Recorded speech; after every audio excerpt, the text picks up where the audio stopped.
देश की राजधानी दिल्ली और दिल्ली के व्यस्त इलाकों में से एक छतरपुर महरौली इन दिनों सुर्खियों में है। सुर्खियों की वजह है श्रद्धा मर्डर केस।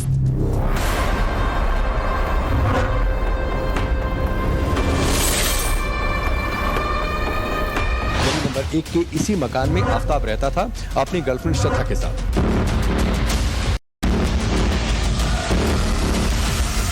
2 बजे वो अक्सर अलार्म लगाता था। लगभग 18 दिनों तक लगातार हर रात 2 बजे इसी तरीके से वो निकलता था और बैग लेकर शव के टुकड़ों को ठिकाने लगा था।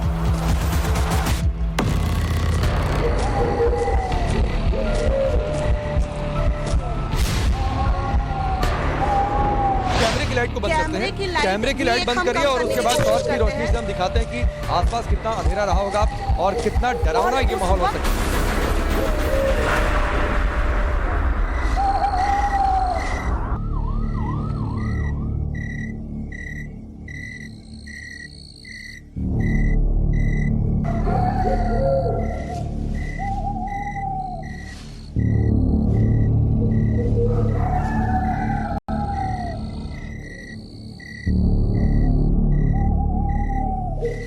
देश की राजधानी दिल्ली और दिल्ली के व्यस्त इलाकों में से एक छतरपुर महरौली इन दिनों सुर्खियों में है। सुर्खियों की वजह है श्रद्धा मर्डर केस।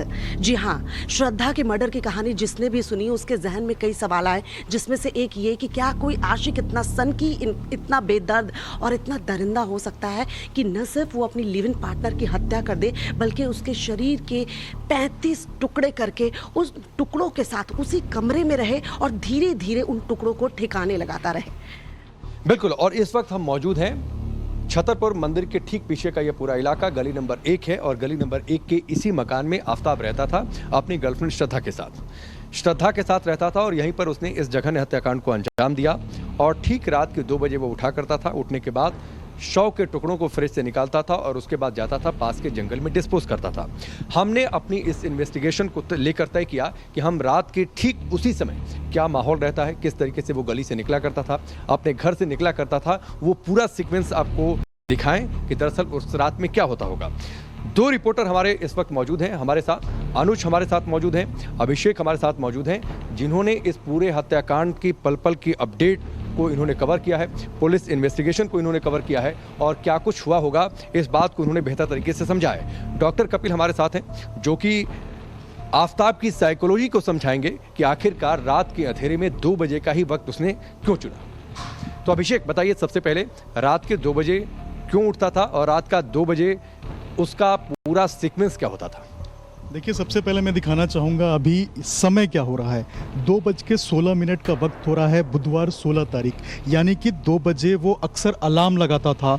2 बजे का अलार्म उसके फ़ोन में बजता था और उसके बाद वो तैयारी शुरू करता था लाश को ठिकाने लगाने के, शव के टुकड़ों को। उसके लिए सबसे पहले वो उठने के बाद अपने फ्रिज के पास जाता था, फ्रिज से 2 टुकड़े उठाता था और उसके बाद एक बैग में, या गार्बेज बैग है, बैग नुमा, देखिए हमने भी रखा हुआ है, हम दिखाएंगे अपने दर्शकों को कि किस तरीके से वो बैग को इसके अंदर रेफ्रिजरेटर से निकाला हुआ शव के टुकड़े को डालता था। बैग या संभवतः गार्बेज का बैग होता होगा या फिर किसी बैग में वो रखता होगा। जी बिल्कुल, बैग में डालने के बाद वो इन्हीं रास्तों से, वो जो जंगल है, जंगल की तरफ जाता था। ये रास्ता देखिए बिल्कुल ही सुनसान है और इन्हीं रास्तों से ये बैग लेकर, इसके अंदर जो शव के टुकड़े होते थे उसको लेकर वो इन्हीं रास्ते से जाता था जंगल की तरफ।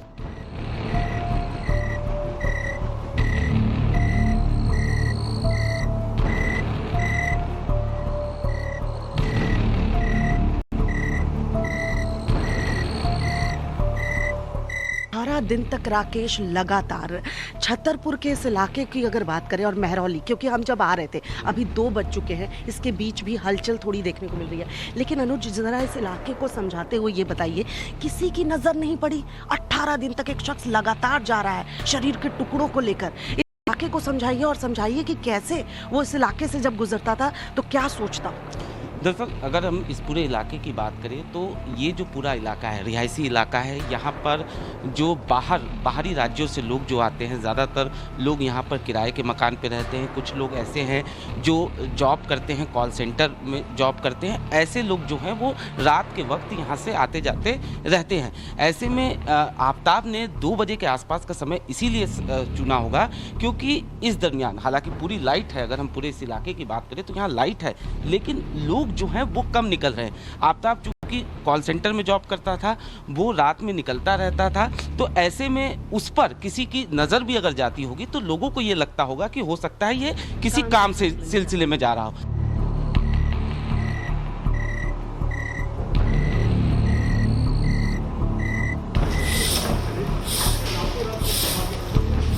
कि आप देखिए कुछ कूड़े उठाने के तरीके की गाड़ियां, रात को साफ सफाई का काम, तो इसमें उसने कपड़े फेंके थे अभिषेक। जी बिल्कुल, देखिए जो कपड़े खून से सने हुए थे, जो हमारे पास सूत्रों के अनुसार जो जानकारी मिल रही थी, इसी तरीके से जो एमसीडी की गाड़ियां आती थी, कॉर्पोरेशन की गाड़ियां आती थी। रात को जरा जूम करके दिखाइएगा उस कूड़े की गाड़ी को। रात में जैसे ये गाड़ी आ रही है, साफ कर रही है, कूड़े उठा के ले जा रही है, तो इसी वक्त जब वो निकलता था तो उन कपड़ों को भी इन्हीं कूड़ों में डाल देता था ताकि किसी को पता ना चले कि आखिर रातों रात वो कहाँ गए।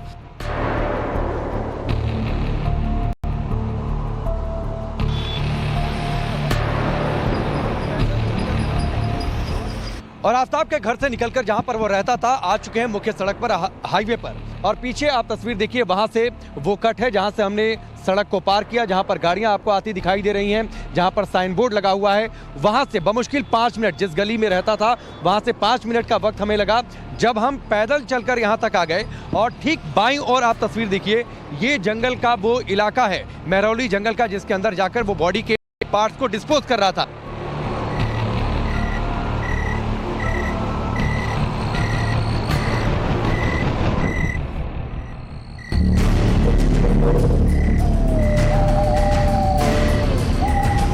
अभिषेक के हाथ में ये देखिए बैग है, और इसी तरीके से रोज रात को 2 बजे के बाद वो श्रद्धा के बॉडी पार्ट्स को इन बैग में भरता था और उसके बाद जंगल के इस इलाके में लेकर आ जाया करता था।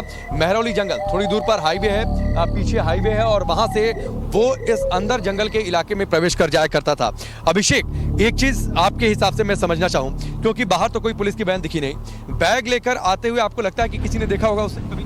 नहीं, निश्चित तौर पे जो रोड लोग चल रहे हैं उन्होंने शायद नोटिस किया होगा, लेकिन रोड इतना ज्यादा यहाँ पे बिजी है, पुलिस की कोई वैन नहीं है, तो किसी पे शक नहीं हुआ होगा। क्योंकि देखिए अमूमन ये बहुत चलता हुआ रोड है, यहाँ पे कॉर्पोरेट जो लोग काम करते हैं वो रात में 2-3 बजे तक वापस आते हैं। ऐसे में जब वो रोड बैग लेकर पार करता होगा तो इत्तेफाक रूप से दो के दिमाग में यही आता होगा कि शायद कहीं बाहर से आ रहा है, अपने घर के सामान को कूड़े में फेंकने जा रहा है। तो ऐसे में लोगों का शक करना जो है वो वाजिब नहीं होता है। एक चीज और है श्वेता, आप देखिए, चूंकि रात के अंधेरे में वो आता होगा, चूंकि हमारे साथ कैमरा टीम है, कैमरे की अपनी लाइट्स है और टॉर्च की भी लाइट है। टॉर्च हमने इसीलिए ले रखा हुआ है। हो सकता है वो अपने साथ ऐसे ही टॉर्च भी लेकर आता।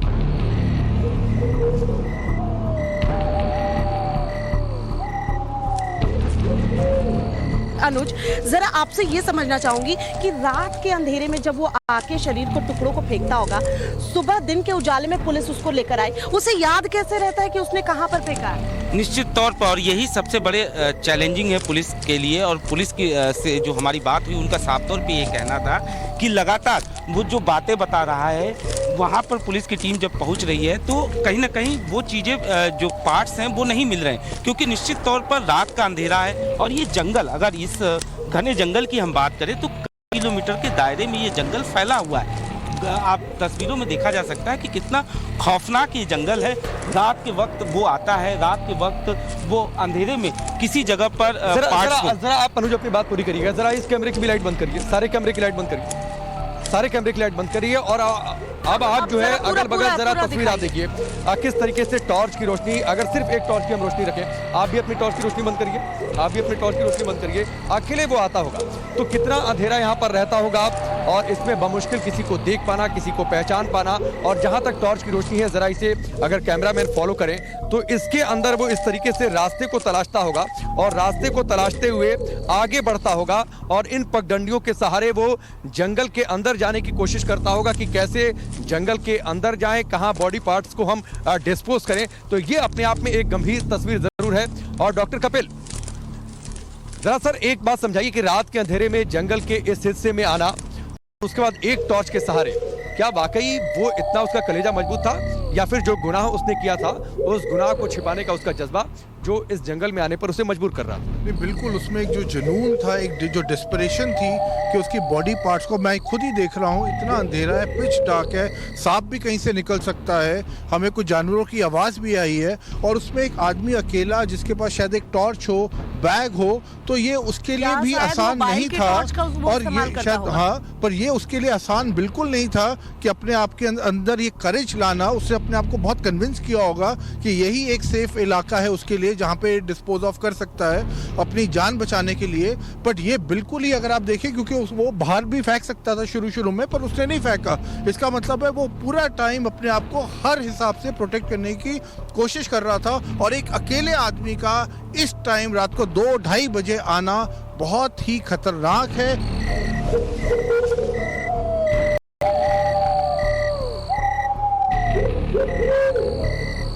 और उसने 18 दिन अपने लाइफ को जोखिम में क्यों डाला? क्योंकि अपने आप को बचाने के लिए। अभिषेक, जिस तरीके से डॉक्टर कपिल कह रहे हैं कि यहाँ पर वो जब आता था 18 दिनों तक उसने अपनी जान को जोखिम में डाला। जाहिर सी बात है, देखिए ओस की बूंदें भी हमें दिख रही हैं। ये पूरा रास्ता जो है, सुबह में राकेश गीला नहीं था, लेकिन अब आपको दिखेगी कि नमी सी आ गई है, रास्ता गीला हो चुका है। ऐसे में अपनी जान को जोखिम में डालकर वो खुद को बचाने की कोशिश कर रहा था। कैसे उसे याद रहता होगा कि उसने कहाँ बॉडी के पार्ट्स फेंके? देखिए, निश्चित रूप से ये शातिराना दिमाग उसको ट्रेनिंग दे रहा था। जो गूगल पे जो हमारे सोर्स बता रहे हैं कि वो हर चीज़ टाइप करता था कि बॉडी को डिकम्पोज कैसे करें, कैसे खून के धब्बों को साफ करें। इसके अलावा जो उसने सीरीज देखी थी, इसमें बहुत बड़ा योगदान है कि कैसे लाश के टुकड़ों को छिपाया जाए। इसीलिए उसने इस जगह को चुना जहाँ पे ना कोई आता है, ना जाता है, ना ही किसी को किस पे क्योंकि इतना बड़ा इलाका है, आप कहां तक ढूंढेंगे। दिल्ली पुलिस को इस बात पे चुनौती भी मिल रही है क्योंकि इतना बड़ा जंगल है, कहां तक वो सर्च करेंगे। कैसे डॉक्टर कपिल देख रहे रास्ता? ये तो मुझे, देखिए, मैं आपको अभी भी, मुझे तो बहुत ताज्जुब हो रहा है कि वो क्या पुलिस को वाकई में ये सच बता रहा है कि वो 2 बजे आता था, कि एग्जैक्टली कि ये वाकई में 2 बजे रात को आता था, या सुबह आता था, अर्ली मॉर्निंग 4 बजे आता था, 5 बजे आता था, क्योंकि गर्मियों का महीना था। क्योंकि इस टाइम पे ऐसे इलाके में आना मेरे ख्याल से मुमकिन नहीं है। हम इतने लोग आ रहे हैं और आप देखिए कि it is not safe at all. तो ये ऑब्वियसली उसने बहुत बड़ा रिस्क किया, तो ये बहुत मिसगाइड कर रहा है। इसके आगे अभी और जाना है जहां पुलिस सुबह लेकर गई थी। जी बिल्कुल, यहाँ से करीब हम अब 200 से 300 मीटर अंदर जाएंगे, तब वो घना इलाका शुरू होता है जहाँ रास्ते भी नहीं हैं, पूरी तरह से झाड़ियाँ हैं। ऐसे इलाके में वो रात के वक्त गया, उसने बॉडी के पार्ट्स को फेंका। ये अपने आप में एक बड़ी बात है।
आफ्ताब को निश्चित तौर पर याद रहा होगा। उसने रास्ता तय किया होगा किस रास्ते से होकर मुझे जंगल के अंदर दाखिल। जी बिल्कुल, निश्चित तौर पर उसने ये पहचान की होगी कि किस रास्ते से उसे गुजरना है और कैसे ये जो पूरी झाड़ियां हैं, ये जो घनघोर जंगल है, सबसे जंगल का ये जो मुख्य हिस्सा है, उसमें इस वक्त हम पहुंच चुके हैं, जहां रास्ते के नाम पर आप देख सकते हैं किस तरीके से चारों तरफ झाड़ियां हैं। तो देखिए जंगल के काफी अंदर तक हम प्रवेश कर चुके हैं और अभिषेक आपके हाथ में बैग है और मुझे लगता है कि झाड़ियां दिख रही हैं, किसी जगह को आइडेंटिफाई करता होगा, मसलन मान लीजिए कि झाड़ियों के पीछे रखना है तो बैग को ले जाकर रख देता होगा।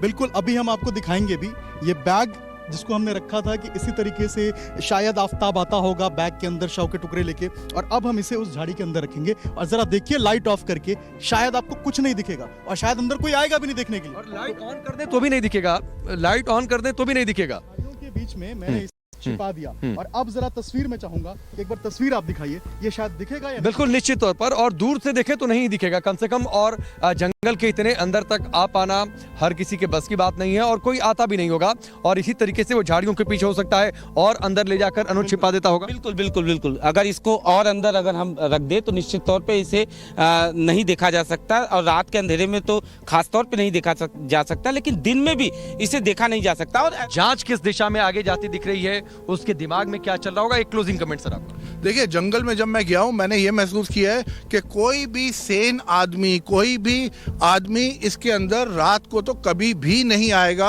और दिन को भी आएगा तो एक हद तक आएगा। तो उससे ज़्यादा तो इसलिए मुझे बार बार यही लग रहा है कि जहां तक आफ्ताब की बात है उसके अंदर अभी भी कुछ प्लानिंग चल रही है। तो ये रात के अंधेरे में श्वेता हमारा इन्वेस्टिगेशन का पार्ट था, जंगल के अंदर जाकर ये समझना कि जंगल के अंदर का माहौल कैसा रहता होगा। बहुत सारी बातें पुलिस को जांच करनी है, रेफ्रिजरेटर का स्लिप मिला है, साइकोलॉजिस्ट आगे इस बात पर जरूर रिसर्च करेंगे कि डेक्स्टर वेब सीरीज को देखकर किस तरीके से उसने आरी से कत्ल करने का ये पूरा आइडिया चुना, आरी से वो अपनी गर्लफ्रेंड के टुकड़े करता है। रिश्तों के जरिए भी इस बात को लोग देर सवेर महसूस करेंगे कि किस तरीके से प्यार में अंधी होकर श्रद्धा ने अपने परिवार से बगावत की, लेकिन उसका उसे सिला क्या मिला। जाहिर सी बात है, और जिस तरीके से आफ्ताब ने न सिर्फ मर्डर किया, बेरहमी से कह सकते हैं कि उसके शरीर के टुकड़े किए, अब अभी से ही राकेश मांग उठने लगी है कि उसे फांसी दी जाए। हालांकि पुलिस अपना काम कर रही है, कानून अपना काम करेगा, जिस तरीके से जघन्य ये हत्याकांड है तो निश्चित तौर पर इस पर कड़ी से कड़ी सजा उसे होनी चाहिए। चलिए रात के अंधेरे में महरौली के जंगल के बीचों बीच से अनुज, अभिषेक, मेरे और श्वेता के साथ फिलहाल अभी के लिए बस इतना ही। और एक बड़ी खबर आपको बताएं, गुजरात चुनाव पर ईसी से मिले आप नेता, ये बड़ी जानकारी मिल रही है, यानी कि चुनाव आयोग से मुलाकात की है आम आदमी पार्टी के नेताओं ने। सूरत पूर्व सीट को लेकर आपने दरअसल शिकायत की है, आपने चुनाव आयोग से बीजेपी की शिकायत की है, ये बड़ी जानकारी मिल रही है। जहां सूरत पूर्व सीट को लेकर के आम आदमी पार्टी इलेक्शन कमीशन से मिला है, आपने सूरत पूर्व सीट पर चुनाव रोकने की मांग की है और ये आरोप लगाए हैं कि बीजेपी ने हमारे उम्मीदवार को अगवा किया है।